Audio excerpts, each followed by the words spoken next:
Welcome back to the deep dive. Good to be here. So today we're jumping into something really vibrant.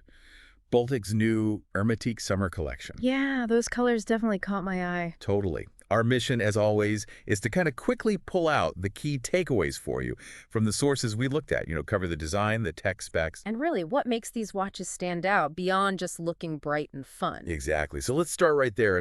What jumped out at me straight away was just this explosion of color on these Hermétique Tourer Field watches. Mm-hmm. We're talking like glossy pink, orange, yellow, turquoise. It feels very 70s California. Yeah, that's a good way to put it. There's this nickname floating around, the casual Friday editions. Huh. Yeah, that sits perfectly. It really does. And what's interesting, I think, is how Baltic pulled off this shift. It's quite bold for them. How so?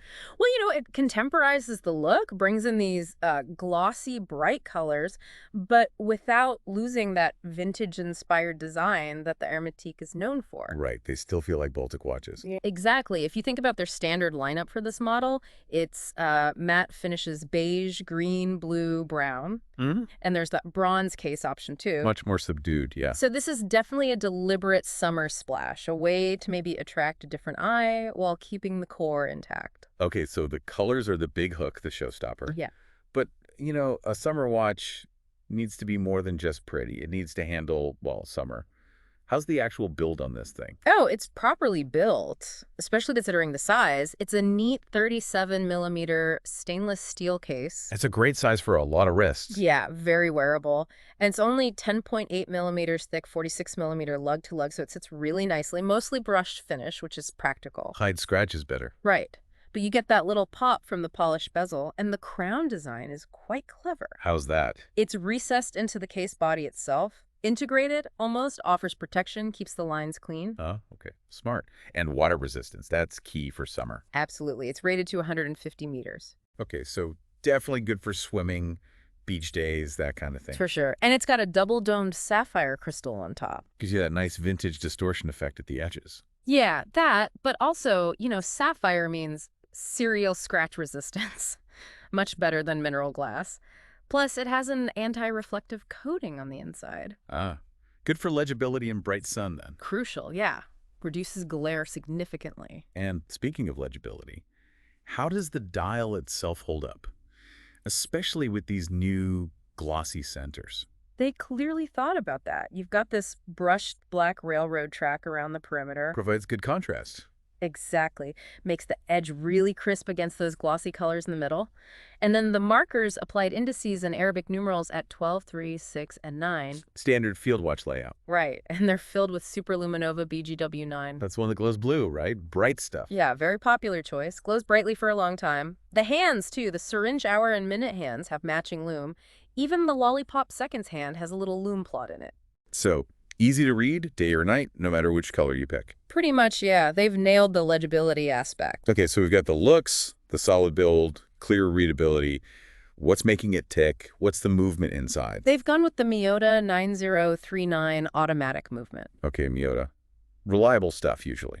Very much so. And the 9039 is what they call a true no-date movement. Meaning no ghost date position when you pull the crown. Exactly. You don't have that phantom click. It helps maintain the dial symmetry. And it's just, well, cleaner for a no-date watch design. It's a nice detail. Makes sense. What about the specs on it? Sure. It's got 24 joules, beats at 28,800 vibrations per hour. So a nice smooth sweep to the seconds hand. Yep. And it has a power reserve of about 42 hours. Pretty standard, enough to get you through the weekend if you take it off Friday night. And accuracy. How does it generally perform? Well, the official rating is Magana 10 to plus 30 seconds per day, which sounds like a wide range. But in reality, Miyota 9 series movements often perform, much better than that. They're known for being solid workhorses. Okay, reliable engine then. So solid build, dependable movement, those really eye-catching looks. It sounds like a great package. Let's talk value. Are these accessible? What do you actually get? Yeah, Baltic's whole thing is generally about offering strong value, and these definitely fit that mold. They call them true value propositions. Right. They come standard on FKM rubber straps, and that's FKM, not just standard rubber. And what's the difference? Is it better for summer? Oh, yeah. FKM is much more durable, resistant to UV light, chemicals, sweat, perfect for hot weather and getting wet.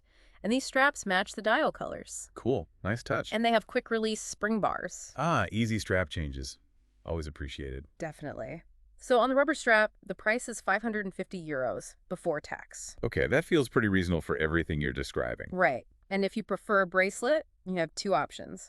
The beads of rice style or a flat link bracelet. Adds a bit more versatility. Yeah, and bumps the price just slightly to €615, again, ex-tax. So still sitting in a really attractive spot price-wise. Yeah, that feels like a real sweet spot for a stylish, well-made field watch that's genuinely ready for summer fun. Absolutely. So summing it up then, Baltic seems to have nailed this, haven't they? They've blended that vintage DNA they're known for with this fresh, contemporary color injection. Very successfully. You get a watch that feels robust, looks fantastic, performs reliably, and just kind of screams summer.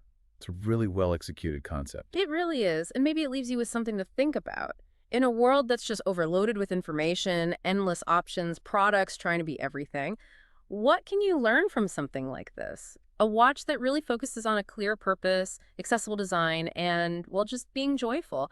How does that idea of clear focus resonate with, the choices you make every day?